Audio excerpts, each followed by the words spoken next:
Presiden Amerika Serikat Donald Trump akan mengenakan tarif impor 25% bagi India mulai 1 Agustus 2025 dan menyebutnya sebagai salah satu tarif tertinggi di dunia. Hal tersebut disampaikan Trump dalam unggahan di media sosialnya pada hari Rabu 30 Juli.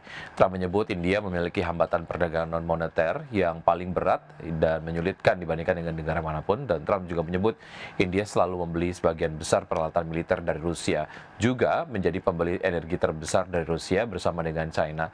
Trump pun menekankan hubungan dagang India-Rusia dan mengaitkannya dengan sikap banyak negara yang menuntut Kremlin menghentikan serangan ke Ukraina.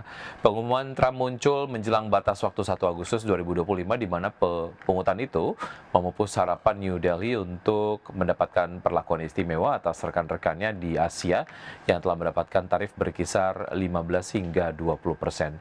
India sendiri termasuk di antara negara-negara pertama yang melibatkan Washington dalam perundingan menyusul kunjungan penting Perdana Menteri Narendra Modi ke Gedung Putih pada Februari 2025.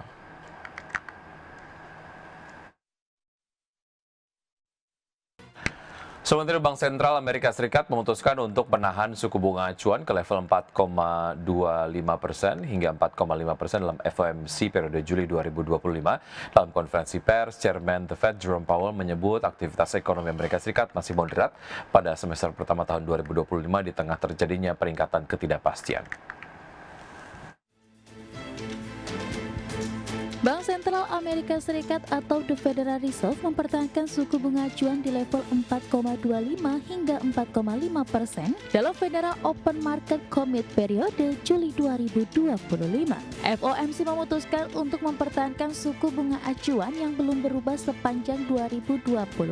Chairman The Fed Jerome Powell mengatakan bahwa jajaran Dewan Gubernur tetap fokus pada pencapaian tujuan utama, yaitu penyerapan tenaga kerja yang maksimal dan harga-harga yang stabil demi kepentingan warga Amerika Serikat. Despite elevated uncertainty, the economy is in a solid position. The unemployment rate remains low, and the labor market is at or near maximum employment.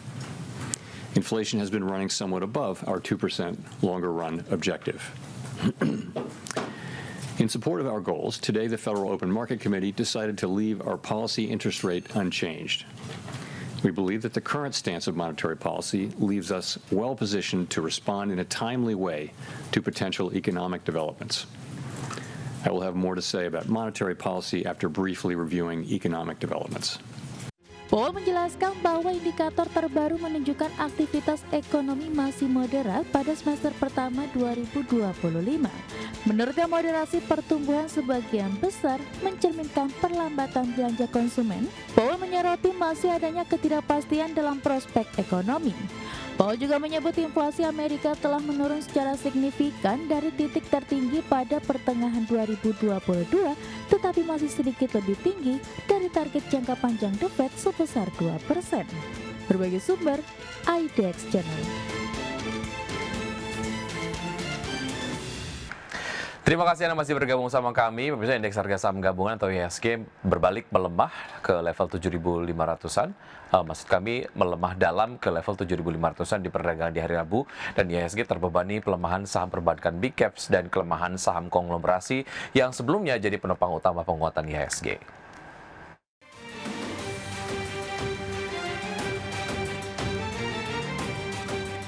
Indeks harga saham gabungan ditutup melemah 0,89% ke 7.549,88 di akhir perdagangan Rabu.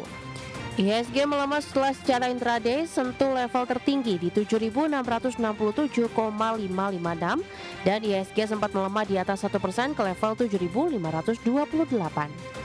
Indeks sektoral dengan kenaikan terbesar sektor teknologi melesat 2,12%, sektor perindustrian naik 1,53%, dan sektor barang konsumen non-siklikal melaju 0,94%. Sedangkan indeks sektoral dengan pelemahan terdalam, sektor infrastruktur turun dalam 3,21%, sektor keuangan melemah 2,13%. Saham perbankan raksasa dan emiten konglomerat tercatat sebagai pemberat utama kinerja IHSG. Dua emiten bank BUMN tertekan cukup dalam. Saham BBRI ditutup melemah 3,57% di level Rp3.780 per saham dan berkontribusi 23,07 indeks point ke pelemahan IHSG.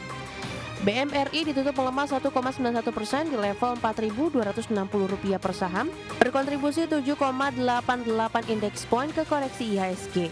Saham emiten asuransi grup Sinarmas atau SMMA ditutup berbalik melemah dalam 12,77% di level Rp16.400 per saham dan menekan IHSG di 19,14 indeks poin. Kemudian saham emiten grup Barito Prayogo Pangestu CDIA turun 9,84% atau menyentuh batas auto rejection bawah atau ARB ke Rp1.650 per saham dan berkontribusi atas pelemahan 5,47 indeks poin ke IHSG.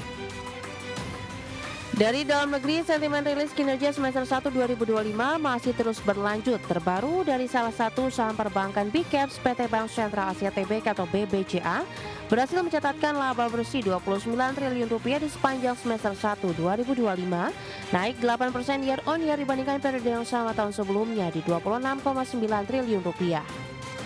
Kenaikan laba didukung pendapatan bunga bersih atau net interest income yang tumbuh sebesar 7% menjadi Rp42,5 triliun dari capaian semester 1 2024 di Rp39,9 triliun.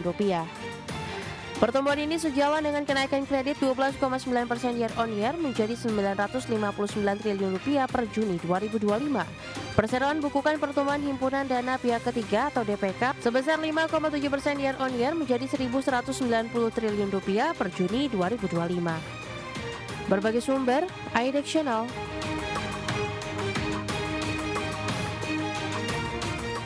Selanjutnya, pemirsa, dari pergerakan bursa global, bursa Wall Street berakhir jauh di bawah level tertinggi sebelumnya setelah sesi perdagangan yang fluktuatif karena Chairman The Fed Jerome Powell meredam ekspektasi bahwa Bank Sentral mungkin akan memangkas suku bunga pada pertemuan September. Terbaru, The Fed memutuskan untuk mempertahankan suku bunga pada FOMC di bulan Juli 2025. Kita lihat data selengkapnya untuk penutupan perdagangan Amerika Serikat di dini hari tadi. Pemirsa, indeks Dow Jones Industrial Average ditutup turun 0,38% ke level 44.461. Indeks S&P 500 menyusut 0,12% ke posisi 6.362 dan indeks Nasdaq Composite Index ini naik 0,15% ke level 21.129. Sementara itu, bursa saham Eropa ditutup mendatar karena investor mempertimbangkan dampak tarif terhadap kinerja keuangan perusahaan setelah emiten kakap mengisyaratkan potensi kenaikan harga di Amerika Serikat. Indeks acuan Eropa Stoxx 600 ditutup turun tipis 0,02% ke level 550,24. Indeks DAX Jerman meningkat 0,19% ke posisi 24.262 dan FTSE 100 Inggris menguat 0,01% ke level 9.136.